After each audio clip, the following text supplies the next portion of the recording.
ఎందుకంటే ఈ 2026వ సంవత్సరంలో ఎన్ని తుఫాన్లు వస్తాయో, ఎన్ని ప్రళయాలు వస్తాయో, ఎన్ని భూకంపాలు వస్తాయో, ఎన్ని వరదలు వస్తాయో తెలీదు మనకి. అసలు మనం అనేవాళ్ళం ఉంటామో లేదో కూడా డిసెంబర్ 31 వరకు మన జీవితం గడుస్తుందో లేదో కూడా గ్యారంటీ అనేది లేదు. కానీ తీర్మానం మాత్రము ఉండాలి. అదే మనలను నిలబెడతది. ఇక్కడ మనం చదువుకున్న జెరెమీయా గ్రంథములో 51వ అధ్యాయము 12వ వచనంలో రాయబడుచున్న ఒక మాట అక్కడ కనబడుతుంది.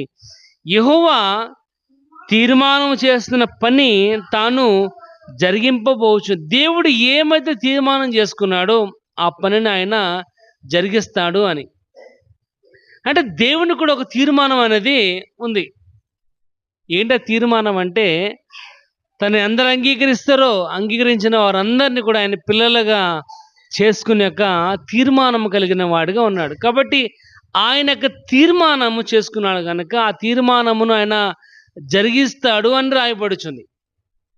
కాబట్టి ఒకసారి చూడండి, సామెత గ్రంథము 19వ అధ్యాయం 21వ వచనం. సామెతలు అనేకములు యెహోవా యొక్క తీర్మానమే స్థిరం. అంటే మనిషి యొక్క జీవితంలో అనేకమైన ఆలోచనలు అనేవి ఉంటాయి.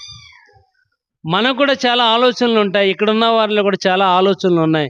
ఇక్కడే ఉన్నాం, నన్నే చూస్తున్నారు, కానీ మైండ్ మాత్రమేమో ఇంకో చోట ఆలోచిస్తుంది. ఇక్కడే ఉన్నాం, బైబిల్ చూస్తున్నాం, ప్రార్థన చేసుకున్నాం, పాటలు పాడుతున్నాం, కానీ ఆలోచన మాత్రము నాగు గారు ఏ సిమెంట్ కలుపుతున్నాడు, నాగు గారు ఏ సిమెంట్ ఎంత క్వాలిటీ చేస్తున్నాడు, ఇక్కడ నుంచో మనము ఆలోచన చేస్తాం. అంటే ఇక్కడే ఉంటున్నాం, కానీ ఆలోచనలు మాత్రము ఇక్కడ అంటున్నాడు, నరుని యొక్క హృదయ ఆలోచనలు అనేకములు, కానీ యెహోవా యొక్క తీర్మానం మాత్రమే స్థిరం. అంటే ఆయన ఏమైతే డిటర్మిన్ చేసుకున్నాడో అది మాత్రమే స్థిరం. కాబట్టి ఇక్కడ రాయబడుచుంది ఏంటంటే, యెహోవా తను చేసిన